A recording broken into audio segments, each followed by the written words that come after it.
Om Shanti. Om Shanti, brother dan sister.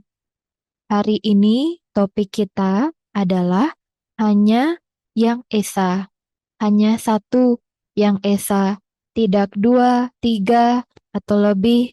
Hanya yang esa. Baba berkata, Anda anak-anak telah menemukan saya. Saya menemukan Anda. Ketika Tuhan menemukan kita dan kita menjadi anak-anak beliau, kita memiliki ayah, pengajar, dan pemandu. Ketiganya ada dalam Baba. Dan Baba berkata, Anda harus menjadi sangat bahagia karena ada tiga dalam satu. Bagaimana kita bahagia? Kita bersyukur karena Tuhan datang mengajarkan kita. Apa itu rasa syukur? Apa itu rasa syukur? Ketika kita berterima kasih kepada Tuhan, kepada Baba. Ketika kita berterima kasih menemukan ayah, pengajar, pemandu yang datang untuk memelihara kita, menyeberangkan kita, kita berterima kasih. Dan rasa terima kasih itu bagaikan pupuk untuk jiwa, pupuk supaya jiwa tumbuh dengan kebahagiaan, supaya jiwa tumbuh dengan cinta kasih, rasa terima kasih kepada Tuhan yang telah datang kepada kita.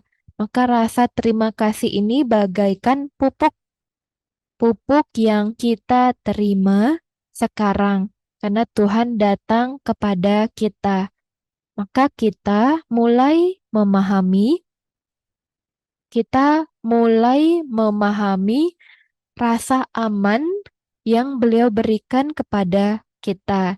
Kita berterima kasih Baba datang, kita belajar dari beliau. Beliau adalah tiga, yaitu ayah, pengajar, pemandu. Kita tumbuh dengan kebahagiaan dan kita ada rasa aman yang tak terputus karena kita memiliki Tuhan.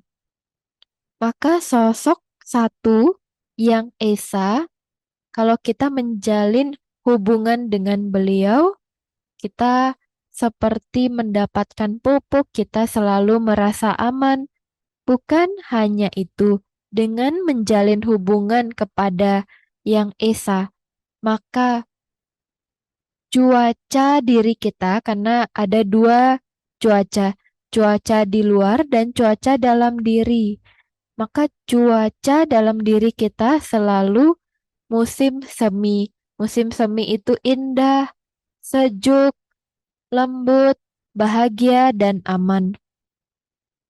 Ketika kita menjalin hubungan dengan yang esa, maka cuaca di dalam diri kita seperti musim semi. Musim semi itu waktu untuk tumbuh, untuk berkilau, untuk bahagia. Dan kita ada di Sanggam Yuga. Sanggam Yuga zaman peralihan tuh bagaikan musim semi. Jiwa-jiwa yang tadinya tertidur, jiwa-jiwa yang tadinya hampir sekarat karena sadar badan, sekarang bisa tumbuh, bisa bangun.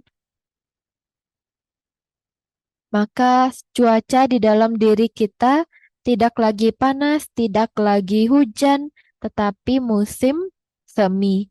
Ketika Baba datang, kita mendapat pupuk bagi jiwa, kita dapat rasa aman, dan cuaca iklim di dalam diri kita adalah musim semi. Jadi ada tiga. Lalu Baba bertanya, bagaimana kita tahu kita bahagia, kita merasa aman, kita dapat pupuk.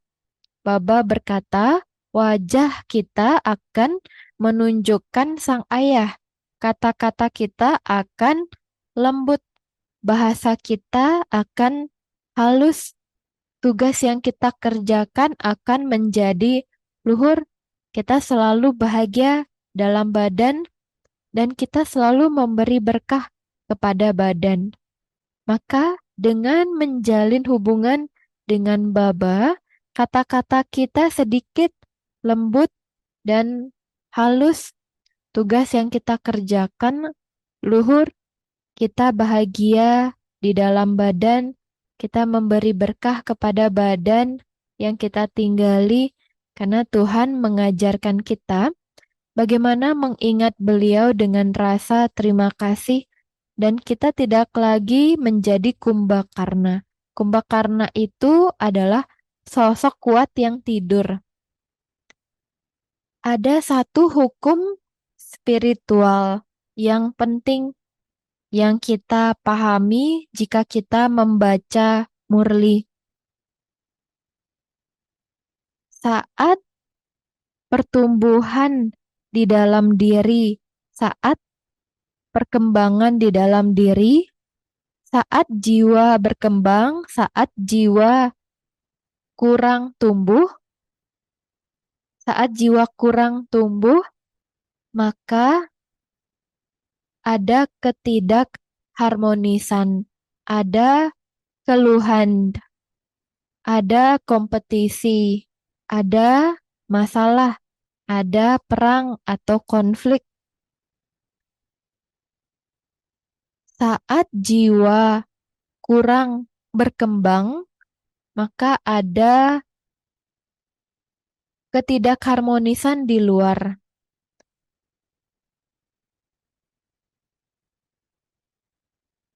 Ketika jiwa masuk ke dalam badan satu ke badan lain, maka jiwa itu dapat pengalaman, dapat pengetahuan, dan jiwa itu tumbuh. Karena jiwa itu berkembang, tumbuh, dewasa, berpengalaman, maka jiwa bisa mengendalikan badan dengan bagus. Tapi kalau sang jiwa tidak mengalami pertumbuhan, kalau jiwa dia hanyut dalam organ fisiknya, ketika jiwa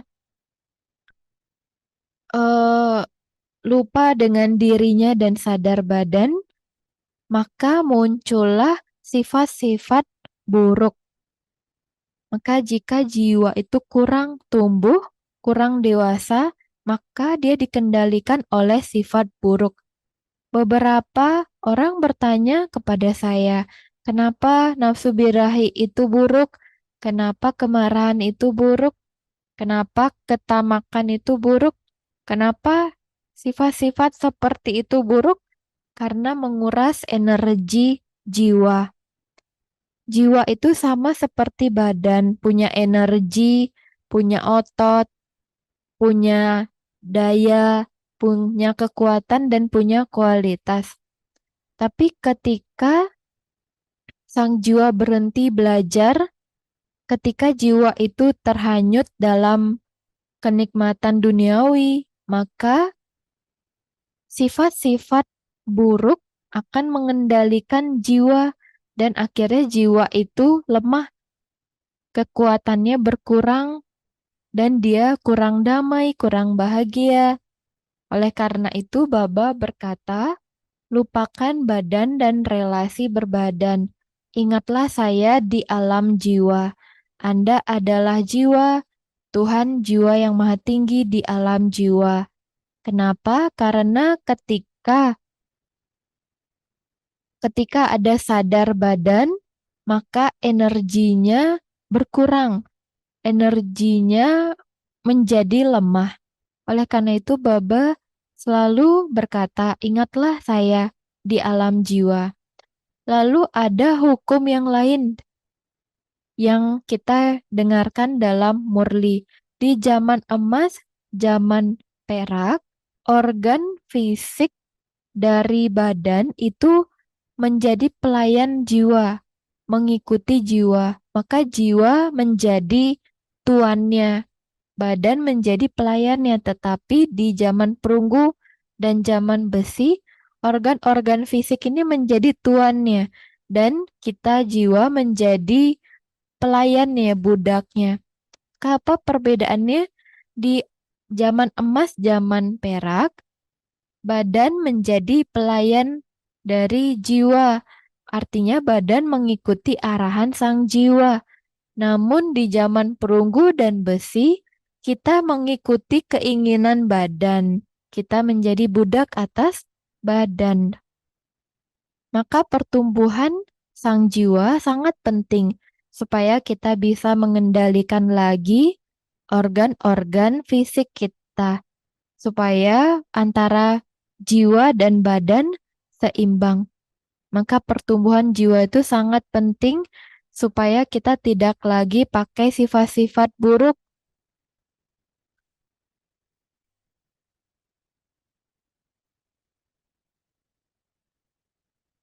dan supaya kita tidak lagi tidur dalam ketidaktahuan. Maka harus ada pertumbuhan sang jiwa. Apa saja yang kita dengar? Baba berkata, saya berada di sini untuk Anda. Kita berterima kasih atas kehadiran Baba.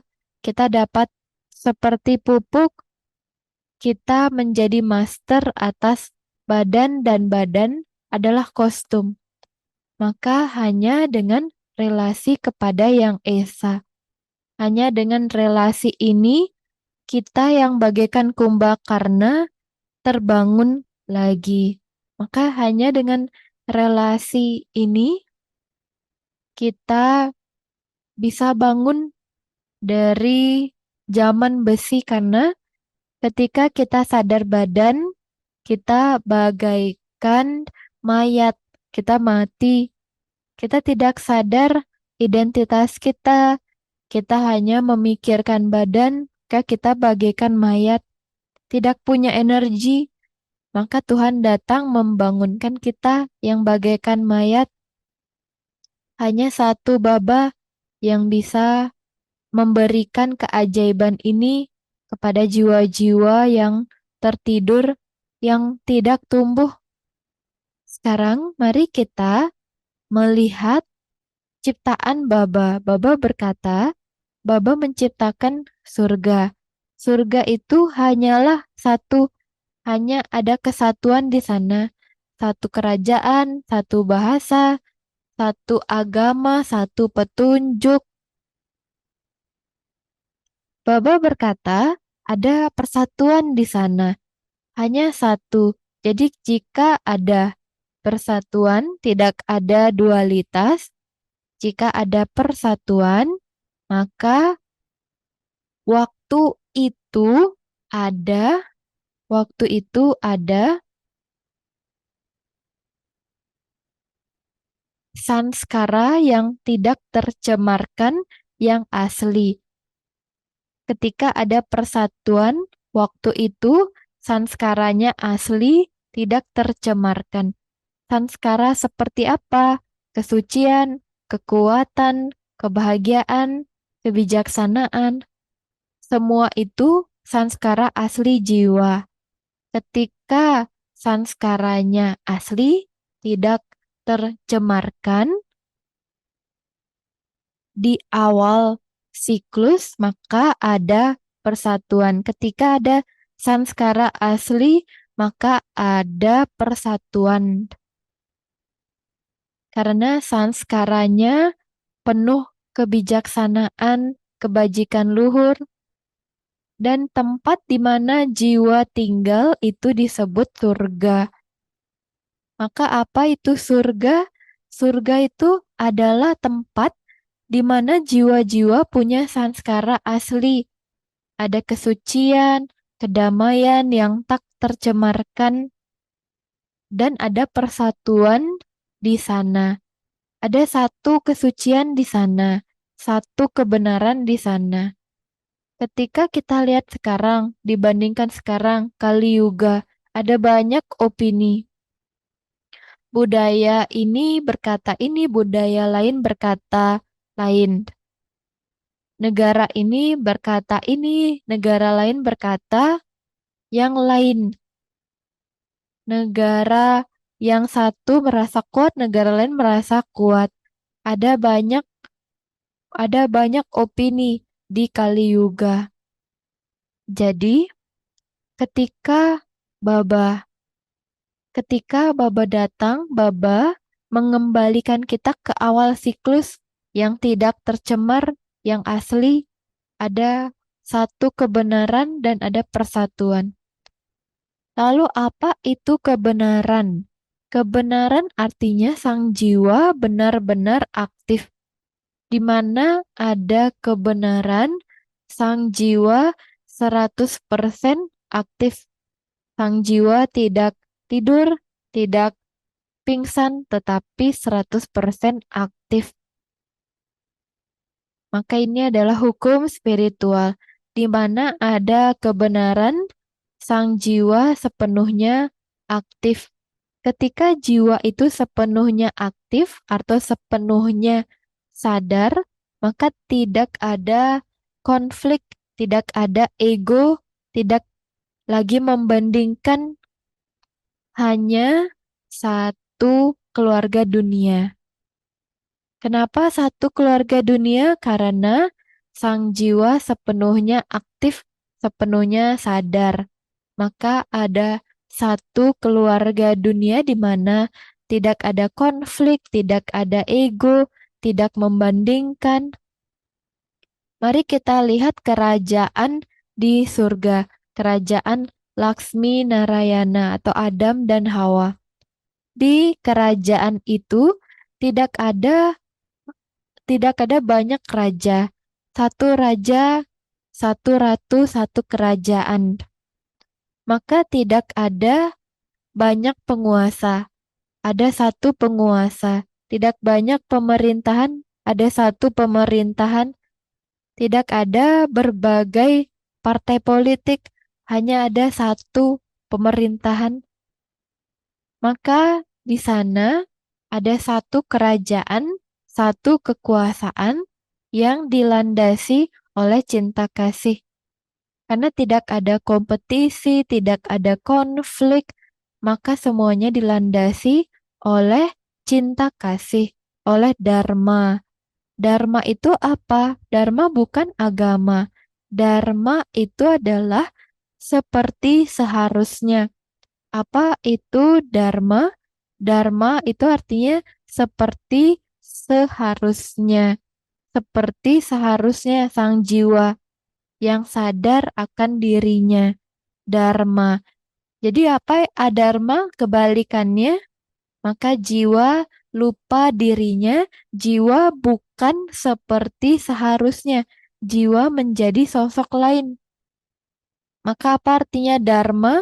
Dharma artinya jiwa seperti seharusnya. Dharma. Ada satu kekuasaan cinta kasih, satu dharma kebenaran, tidak ada kepalsuan, ada keindahan yang asli, ada sifat yang asli sang jiwa.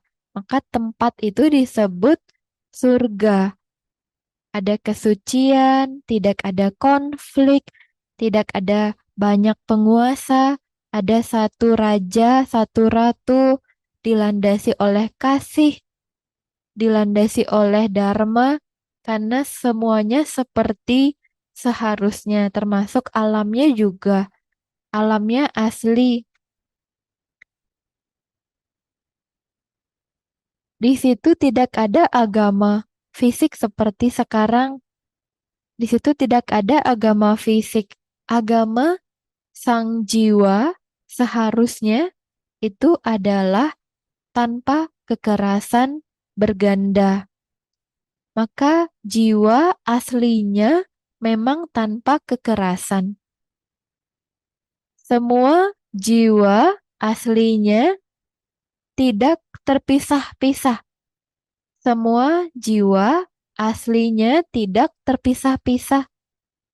Tidak ada kasta yang memisahkan jiwa, tidak ada sekte, tidak ada pembagian golongan. Maka di sana ada keaslian jiwa-jiwa tinggal dalam satu agama kebenaran, satu agama kedamaian dengan sanskara asli. Mari kita lihat bahasa di surga. Baba berkata, di situ mereka bicara sedikit, mereka pakai bahasa mata, mereka pakai bahasa pikiran yang luhur, ada bahasa isyarat. Maka bahasa di sana, maka bahasa di sana itu sangat lembut. Kata-katanya sangat lembut. Bahasa di sana juga harmonis. Satu bahasa, bahasa yang lembut dan sama untuk semuanya. Semuanya di sana membicarakan dengan satu bahasa. Dan karena ada satu bahasa, semuanya harmonis dan tidak ada kesalahpahaman. Karena jika ada dua agama, ada dua bahasa, ada kesalahpahaman.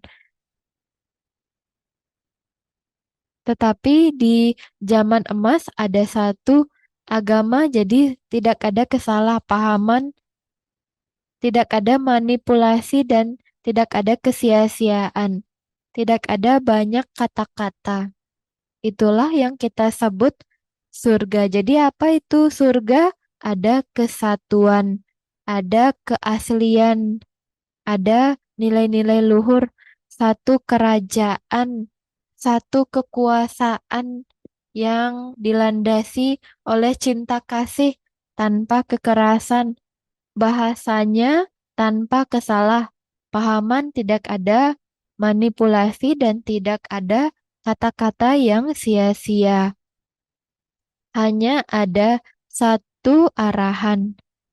Tadi kita sudah bicara tentang surga, di mana banyak kesatuan, persatuan. Dan di surga tidak ada manmat, tidak ada paramat, dijalankan oleh Srimat. Satu tujuan, satu bahasa, satu arah. Tapi di mana kita belajar arahan di surga, kita belajar itu sekarang. Kita belajar itu sekarang untuk mengingat surga, mengingat tujuan kita. Kita mengingat untuk hidup dalam kebajikan. Kita mengingat persatuan dan kesatuan inilah yang kita bawa ke surga. Karena hanya ada satu arahan, Srimat, dan bukan manmat, bukan paramat, kita punya satu tujuan untuk mengingat Baba di alam jiwa sekarang. Dan kita hidup dalam kebajikan luhur sekarang. Kita belajar untuk bersatu sekarang. Kita belajar harmonis sekarang. Dan persatuan inilah yang kita bawa ke surga. Sekarang ada satu karma. Ada satu karma. Karma apa? Karma yang disebut akarma. Karma netral.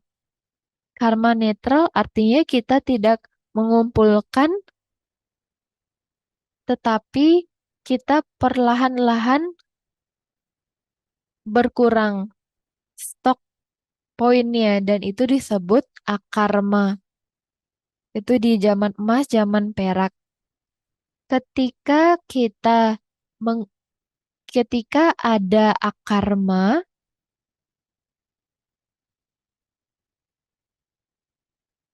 ketika jiwa-jiwa melakukan akarma, jiwa-jiwa itu polos. Itulah kenapa Dewi Dewata itu polos, sangat polos, karena akarma sangat transparan.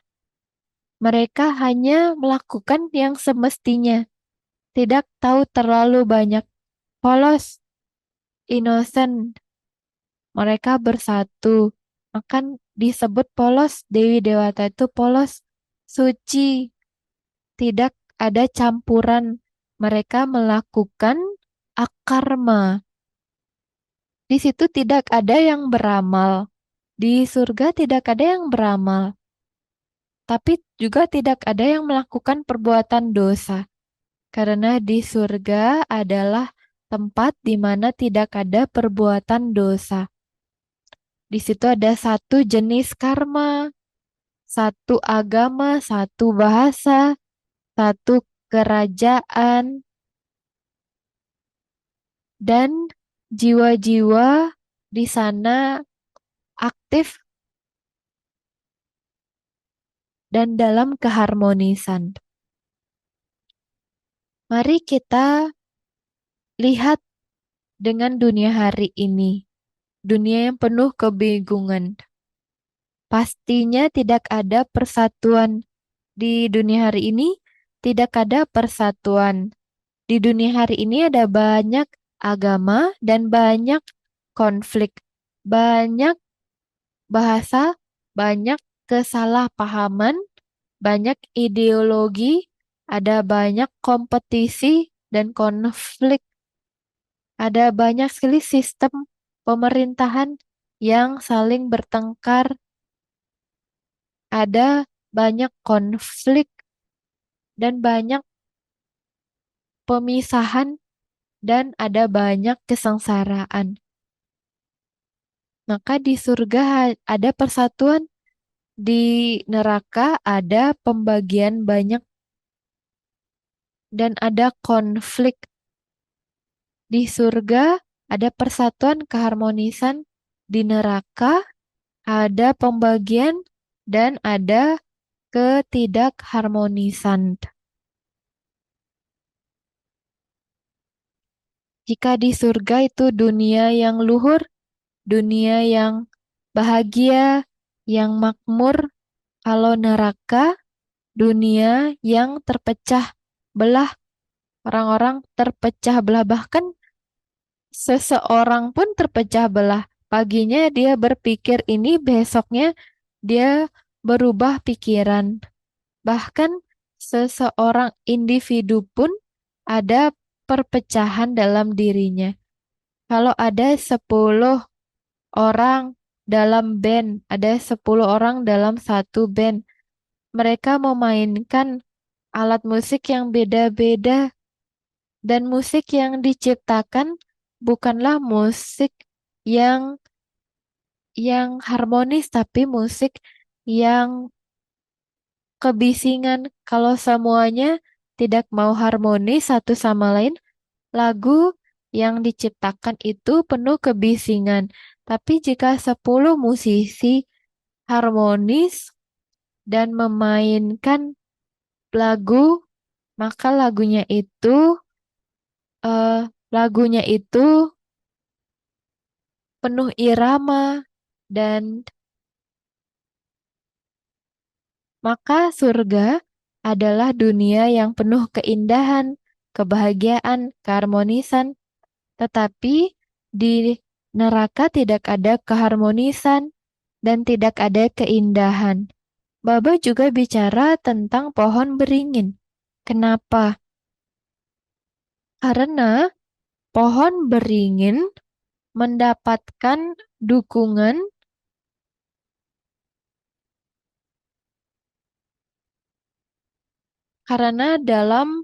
karena di pohon beringin batangnya itu menghilang. Pohon beringin batangnya itu menghilang. Jadi batangnya itu ketika batang menghilang, apa artinya? Artinya cabang-cabangnya lemah. Jadi batang itu adalah agama asli kita.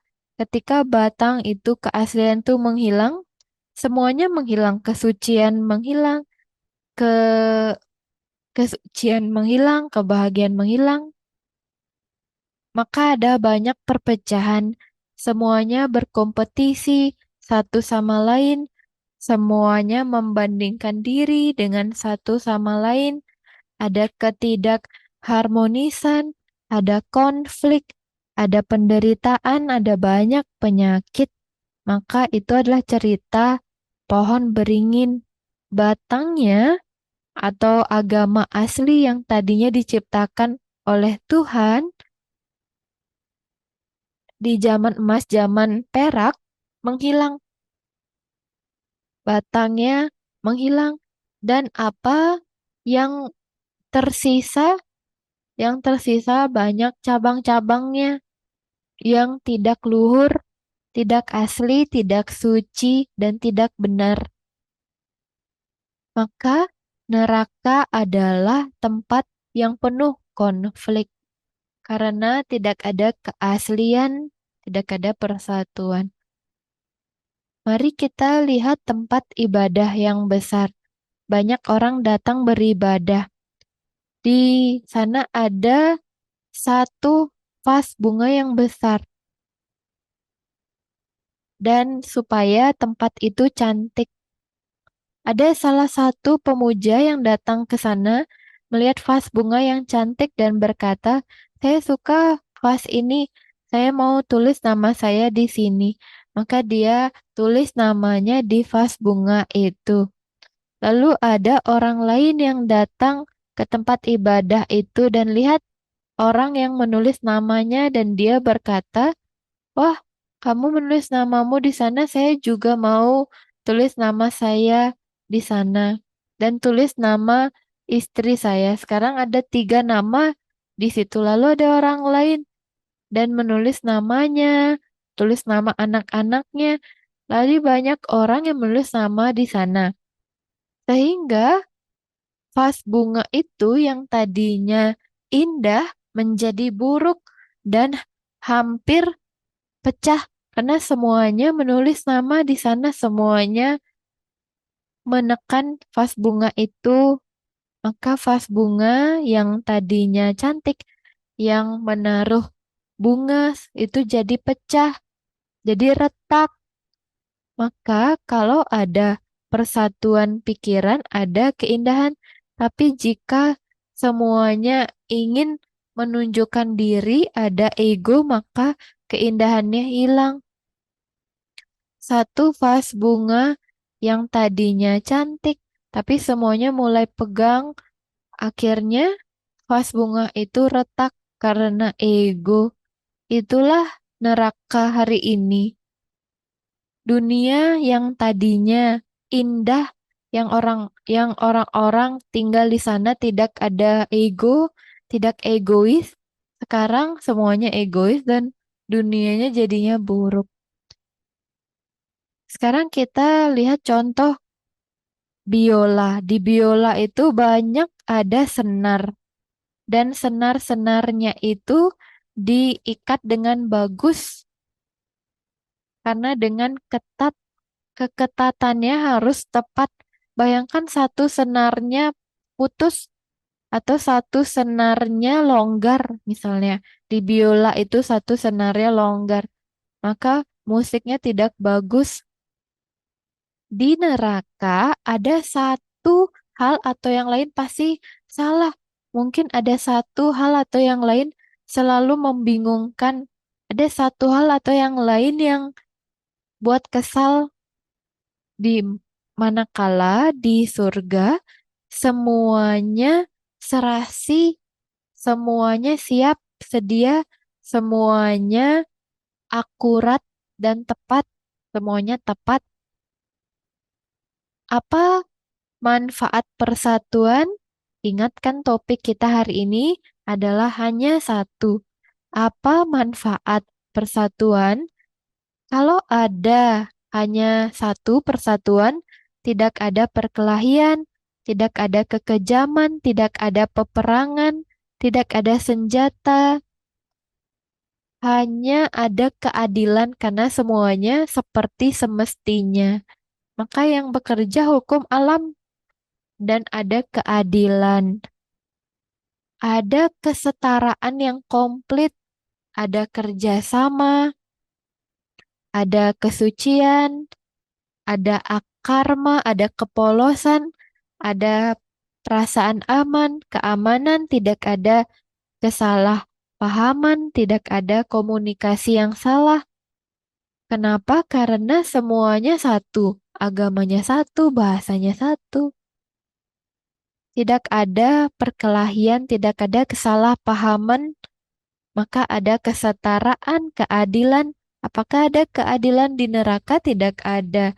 Dunia saat ini tidak adil, tidak setara, maka neraka adalah dunia yang tidak adil. Tapi di surga dunianya setara, adil, tidak ada diskriminasi, semuanya setara, perlakuannya setara, keluarga, semuanya kerjasama melakukan akarma, semuanya aman, keamanan, mereka bahagia dan tidak ada komunikasi yang buruk, tidak ada kesalahpahaman. Maka di situ ada satu keluarga dunia, satu persaudaraan di bawah satu kekuasaan. Di situ dunia yang harmonis, yang kita sebut, yang kita ingat surga. Sekarang Baba mengajarkan kepada kita apa pentingnya kebajikan luhur.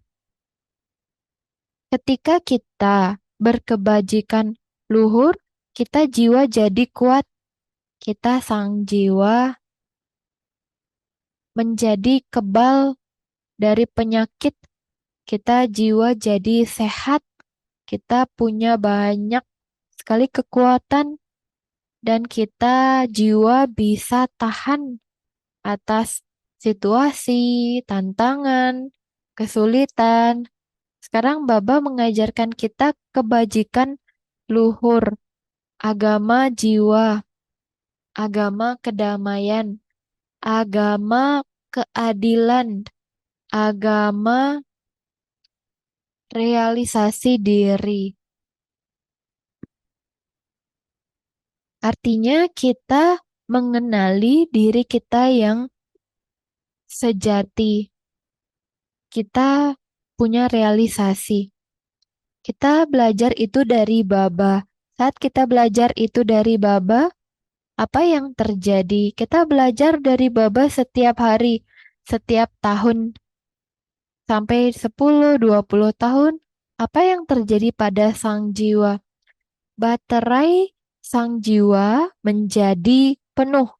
Kekuatan jiwa jadi penuh. Baterainya jadi penuh. Baterai yang penuh.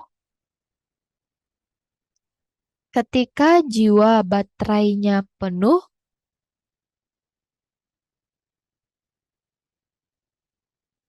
maka jiwa itu tanpa kekerasan. Entropinya lemah. Kita tahu kan hukum entropi. Hukum entropi itu adalah pelemahan energi, pengurangan energi, hukum entropi. Tapi ketika jiwa itu baterainya penuh, maka entropinya sangat sangat sedikit. Itulah kenapa untuk 1250 tahun di zaman emas, jiwa hanya berkurang 2 derajat untuk 1250 tahun. 2 derajat berkurang. Maka entropinya sangat sedikit. Tidak ada kekerasan, ada cahaya dan kekuatan karena baterai sang jiwa penuh, entropinya kecil.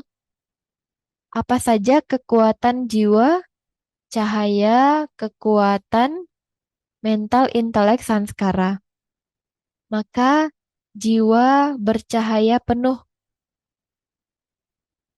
jiwa berkilau penuh, kekuatan jiwa pada puncaknya, dan mental, intelek, sanskara jiwa sangat tinggi, sangat kuat.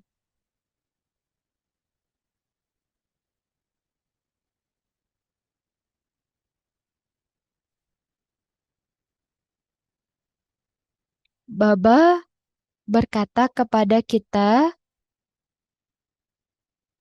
di surga raja dan rakyatnya keduanya benar-benar adil dan penuh kasih, berasal dari satu keluarga. Maksudnya perasaan keluarga. Maka tidak ada kesia-siaan uang, tidak ada kesia-siaan, tidak ada banyak partai politik, tidak ada banyak sistem pemerintahan. Maka di zaman emas tidak ada polisi, tidak ada penjara, tidak ada tentara di sana. Zaman emas adalah dunia yang sangat ekonomis dan hukum entropi di sana sangat kecil. Entropinya di sana sangat kecil, pengurangannya sangat kecil. Tidak ada banyak pengeluaran, jadi tidak ada tentara, tidak ada polisi. Pengurangan di sana sangat sedikit. Kalau kita lihat kolam, kita lihat danau. Kalau di kolam airnya sangat tenang. Jadi kalau airnya tenang, kita bisa lihat dasar kolamnya. Karena airnya tenang, airnya bersih. Di surga, kita bisa melihat, artinya kita bisa memahami satu sama lain karena semuanya damai, pikirannya damai, dan penuh kebenaran. Kalau di zaman besi, kita tidak bisa memahami orang-orang. Satu hari mereka tersenyum, besoknya mereka berkata buruk tentang kita.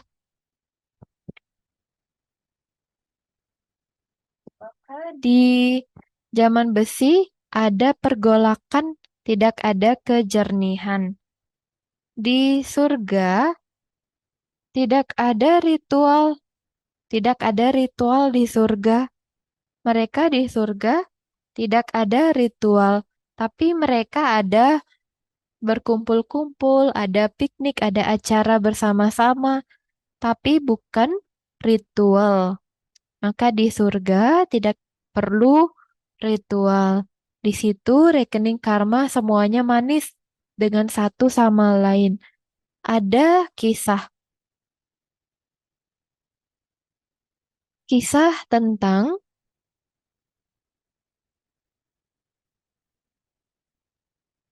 ada dua lampu minyak. Yang lampu minyak ini memancarkan cahaya ke atmosfer,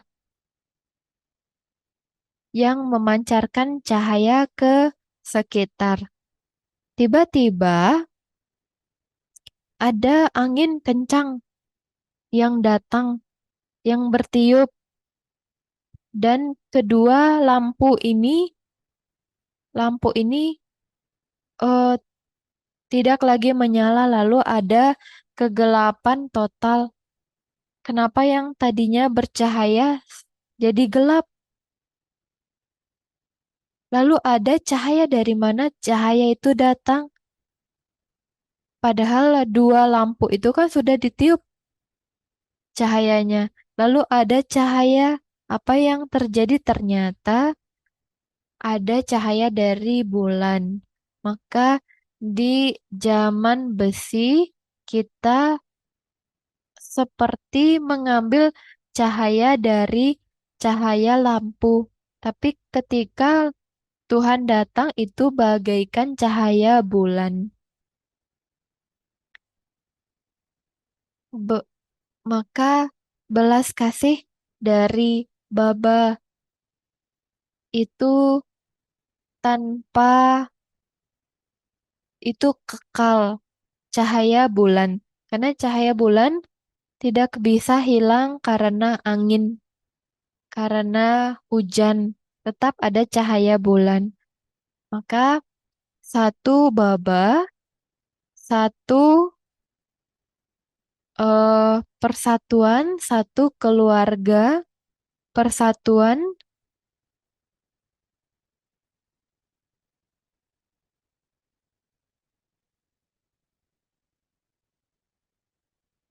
dan sanskara yang asli dan satu dukungan dari Baba.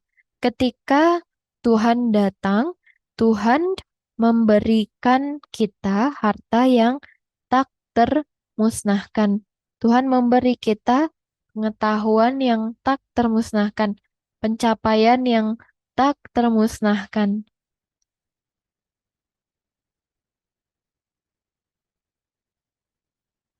Lalu ada satu hal lagi yang saya belum pernah lihat di Murli. Baba berkata,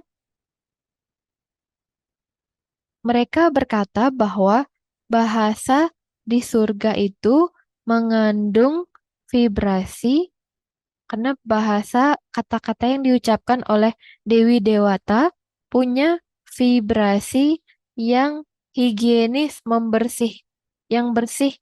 Tidak ada virus, tidak ada bakteri di atmosfernya.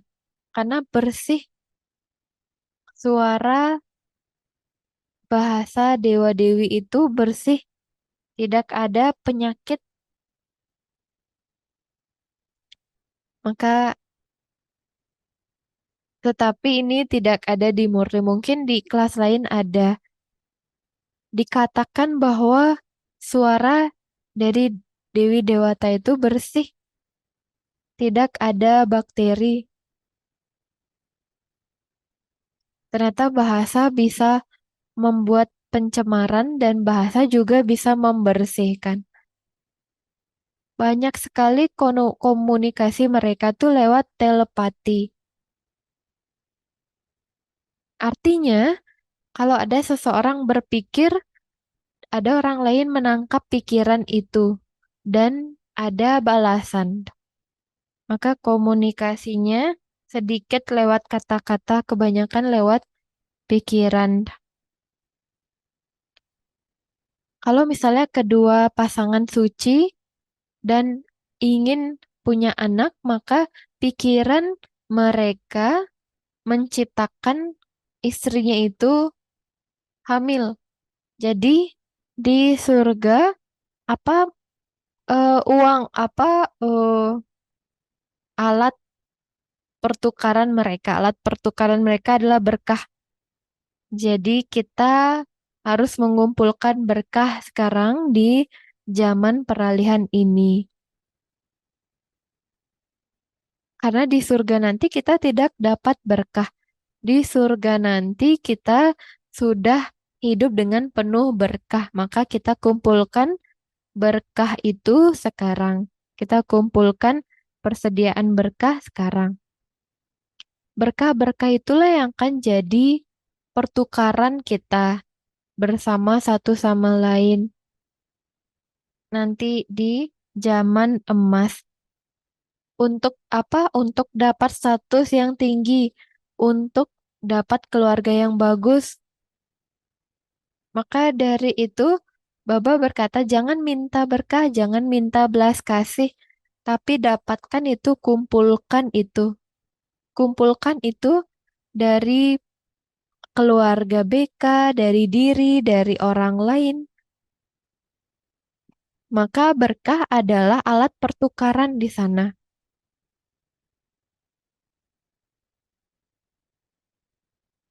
Ketika sang jiwa memiliki satu guni atau satu pradan, ketika jiwa satu pradan ada kemakmuran, ada kelimpahan. Bagaimana bisa kita dapat kemakmuran, kebahagiaan yang banyak, kesehatan badan yang bagus, jangka waktu hidup yang lama, itu semua karena jiwa yang satu pradan, sifat kita yang satu pradan. Maka sifat kita yang satu pradan menyimpan kelimpahan. Kalau kita satwik, kalau kita satu pradan, maka otomatis kita makmur dan sebagainya. Tetapi di zaman besi kita tamoguni, tamo pradan. Sedangkan baba satwik, suci, murni, tidak ada campuran.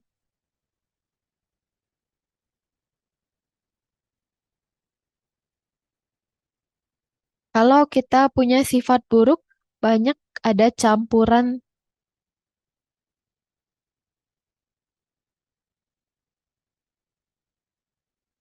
maka tidak ada kelimpahan. Kita disebut miskin karena kita tamu pradan. Maka jika kita satu pradan, kita berlimpah. Kebahagiaannya berlimpah, kedamaiannya berlimpah. Tapi kalau kita tamu pradan, kita miskin. Maka apa yang Baba ajarkan? Baba ajarkan satu pelajaran. Jadilah satu pradan.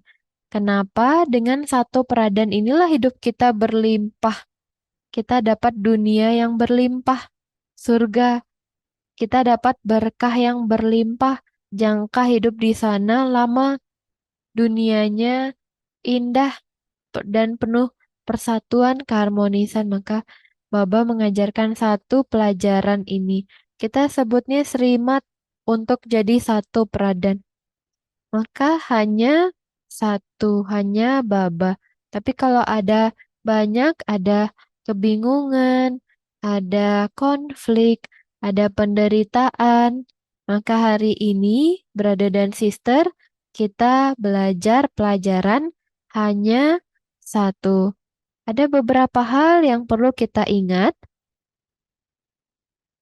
Pastikanlah ada pertumbuhan diri, ada kedewasaan diri, ada kesucian, kebersihan diri, dan renungkan pengetahuan.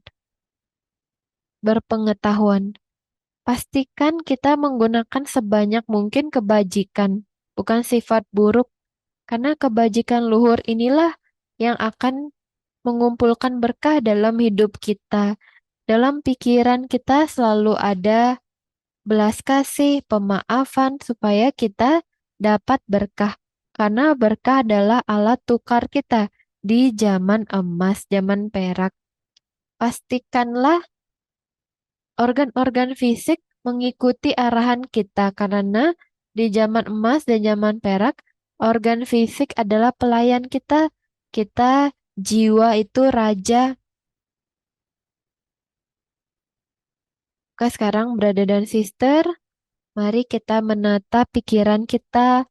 Kita putuskah? Kita putuskan kita mau jadi raja atau mau jadi praja atau rakyat. Semuanya terbuka peluangnya untuk pilih dan untuk kita lakukan. Jadi pelajaran hari ini hanya satu. Tidakkah ini bagus? Terima kasih banyak. Om Shanti.